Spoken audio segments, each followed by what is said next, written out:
हमें जिनका इंतजार था, हमारे जो कहना चाहिए पाकिस्तान के हीरो हैं, हमें इंतजार था कि आखिर वो कब बोलेंगे और आखिरकार वो बोल पड़े। यानी कि कौन? जी हाँ, आप सबके फेवरेट और हमारे भी फेवरेट लाल टोपी वाले, जी हाँ, ज़ैद हामिद साहब। ज़ैद हामिद ने ये फरमाया है, अब वाह वाह तो करिए साहब, मैं कह रहा हूँ फरमाया है, आप लोग ऐसी सूखा सूखा सुन रहे हैं, वाह वाह, कि ये हिंदू और सिख, ये गंदे बदबूदार डर्टी पीपल, ये मदीना कैसे जा सकते हैं। पिछले दिनों सऊदी हुकूमत ने भारत से हिंदुओं, मुशरिकों, सिखों और गलीज तरीन नजस मुशरिकों को बुलाकर मस्जिद नबवी का दौरा करवाया। इन मस्जिद नबवी शरीफ सिर्फ सऊदियों के बाप की तो नहीं है, ये सिर्फ इन जगहों का ही बाप नहीं, सऊदी अरेबिया तो ताड़ा भी बाप है। कभी वो बंदूक पकड़ के वो भागते फिर रहे होते, निशाने बांधते हुए नजर आ रहे होते, सब कहते हैं तो फलस्तीन जाने की तैयारी कर रहे हैं।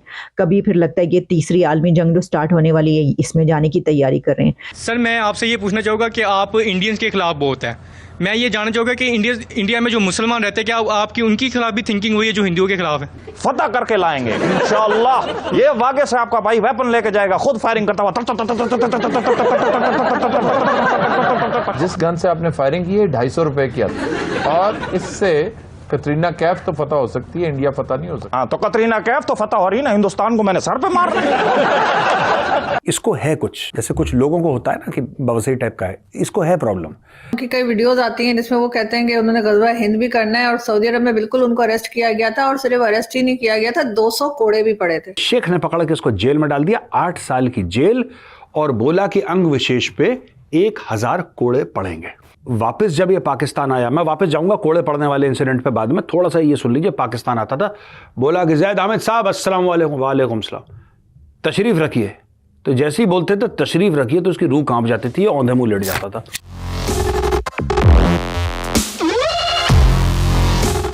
जय हिंद दोस्तों, जागो इंडिया में आपका स्वागत है। जैसा कि आप लोग जानते ही हैं कि स्मृति ईरानी जी जब से मदीना होकर आई है तब से रोज़ कोई ना कोई खबर निकल कर सामने आ रही है। और इसी बीच पाकिस्तान के कॉमेडियन ज़ैद हामिद उफ लाल टोपी ने भी बकवास कर दी है। उसने कहा कि हिंदू सिख गंदे लोग हैं, इनको यहाँ पर नहीं आना चाहिए, और साथ में ये भी कह दिया कि ये जगह सऊदियों के बाप की नहीं है। लेकिन ज़ैद हामिद भूल गया है कि उसने सऊदी अरब के बारे में पहले भी गलत बातें बोली थी, और जैसे ही वो सऊदी अरब पहुंचे थे तो सऊदी अरेबिया ने उनको पकड़कर उनके पिछवाड़े पे कोड़े मार मार कर लाल कर दिया था। लेकिन उन्हें अभी भी अकल नहीं आ रही है। तो चलिए दोस्तों, देखते हैं आज का वीडियो। और साथ ही मैंने कुछ पाकिस्तानी फ़नी क्लिप्स भी लगाए हैं जिसमें पाकिस्तानी जनता ने खुद उनका मजाक उड़ाया है कि ज़ैद हामिद हमेशा से ही भारत के खिलाफ बोलते आए हैं। तो चलिए दोस्तों, देखते हैं पाकिस्तानी मीडिया का रिएक्शन, और आप अपनी राय भी हमें कमेंट कर ज़रूर बताइएगा। तो शुरू करते हैं आज का वीडियो। जय हिंद, जय भारत।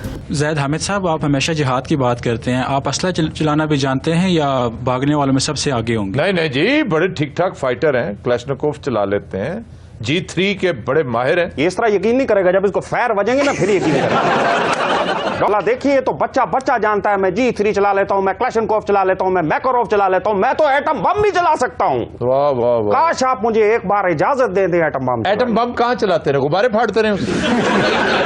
आप ऐसा करें, आप रक्षा चलाया करें। सर, मैं आपसे ये पूछना चाहूँगा कि आप इंडियंस के खिलाफ बहुत है। मैं ये जानना चाहूँगा कि इंडिया में जो मुसलमान रहते हैं, क्या आपकी उनकी खिलाफ भी थिंकिंग हुई है जो हिंदुओं के खिलाफ है? मौलाना अबुल कलाम आजाद ने इससे मिलता जुलता सवाल तारीख से कर रखा है, प्लीज जवाब दीजिए। देखिए, तारीखी तनाजुर में अगर आप देखें ना, मैं कुछ बात कर रहा था, आपने फिर घुमा फिरा के कहीं तरफ ले आए। अब कभी आप मौलाना अबुल कलाम आजाद की बात करते हैं, कभी कतरीना कैफ की बात करेंगे, कभी कतरीना कहाँ से नहीं आई, लेकिन मैंने खुद डाल दी। खुद क्यों डाल दी? हस्बे जायका मैंने खुद डाल दी। मैंने कहा का नाम ले ना किया कर इस तरह की बात। इससे आपकी बात की वैल्यू बन जाती है। आजकल बिक रहा है ये सब फजूल बातें। सैफ अली खान बिक रहा है, सलमान खान बिक रहा है, कतरीना कैफ का नाम बिक रहा है, करीना कपूर का नाम बिक रहा है, और इंशाअल्लाह वो दिन दूर नहीं, आप देखेंगे इंशाअल्लाह जब हम पूरी बॉलीवुड को यहाँ ले आएंगे। कैसे ले आएंगे? फतह करके लाएंगे इंशाअल्लाह। ये वागे से आपका भाई वेपन लेके जाएगा, खुद फायरिंग करता हुआ। जिस गन से आपने फायरिंग की है 250 रुपए की और इससे कतरीना कैफ तो फतह हो सकती है, इंडिया फतह नहीं हो सकता। हाँ, तो कतरीना कैफ तो फतह हो रही ना, हिंदुस्तान को मैंने सर पे मार दिया। अच्छा, पाकिस्तान के मशहूर डिफेंस एनालिस्ट ज़ैद हामिद ने यह फरमाया है, अब वाह वाह तो करिए साहब, मैं कह रहा हूँ फरमाया, आप लोग ऐसी सूखा सूखा सुन रहे हैं, वाह वाह। कि ये हिंदू और सिख, ये गंदे बदबूदार डर्टी पीपल, ये मदीना कैसे जा सकते हैं, ये जैद हामिद ने बोला। और ठीक बात है, कोई बात नहीं, लेकिन जैद हामिद देखो यार, ऐसा है ना कि क्रिकेट का गेम है, तुमने बल्लेबाजी कर ली, अब मेजर भी तो करेगा बल्लेबाजी। अब देखो ऐसा है कि स्मृति ईरानी जी जो माननीय कैबिनेट मिनिस्टर हैं, वो गई मदीना भारतीय मुसलमानों का पक्ष रखने के लिए, उनके बारे में बातचीत करने के लिए कि किस तरीके से जो हज का कोटा है उसका बेहतरीन इस्तेमाल हो पाए, किस तरीके से भारतीय मुसलमानों को और फैसिलिटीज मिलें, भारतीय मुसलमानों का, because she is minister for minorities, तो वो करने गई। तो भाई साहब पाकिस्तान को तो मैंने पहले भी कवर करा था, पाकिस्तान को हजम नहीं हुआ। आज हम बात करेंगे आदरणीय श्री लाल टोपी जी की। अच्छा, क्या हुआ कि जैद हामिद की आदत है बकवास करने की, ठीक है। ये आदमी जो है, ये इसको है कुछ, जैसे कुछ लोगों को होता है ना कि बवसई टाइप का है, इसको है प्रॉब्लम। ये गया सऊदी अरब, ये कुछ साल पहले की बात बता रहा हूं। ये भाई साहब पहुंचे सऊदी अरब। सऊदी अरब पहुंच के ये सऊदी अरब को मुसलमान बनना सिखा रहे थे कि तुम कैसे बेहतर मुसलमान बन सकते हो, तुम में क्या कमियां हैं, तुम किस तरीके से कमियों को दूर कर सकते। ये क्योंकि ये आदमी है ऐसा, ठीक है।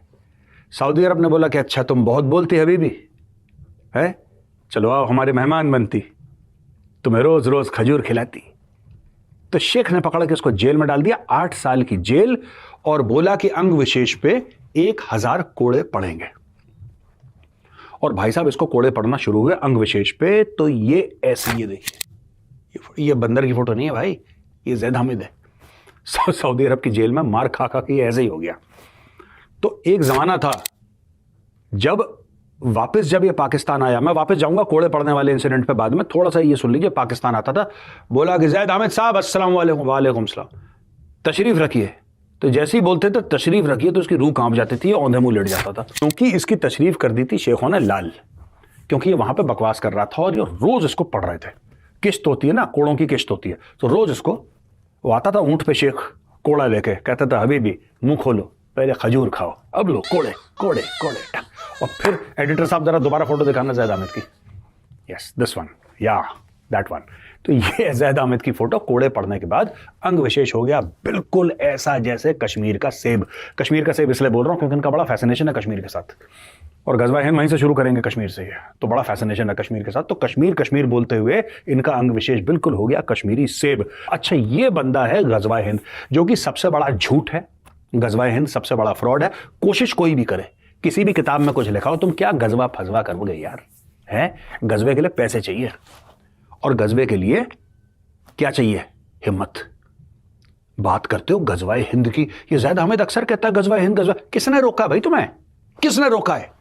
एक दिन सारी आलम इस्लाम की फौजें आएंगी और वो गजवाए हिंद करेंगी, कपिल शर्मा की शो देख लेना, आएंगी गजवाए हिंद करेंगी। तुम्हें रोका है किसी ने, आ जाओ भाई आ जाओ, अट्टा पे ही पिटोगे तुम बेटा, तुम गजवाए हिंद बाद में करना, अट्टा में पता लगा मोबाइल छीन लिया तुम्हारा, चेन वेन छीन ली, ठीक है, और लपड़ वपड़ और मार दिया तुमको।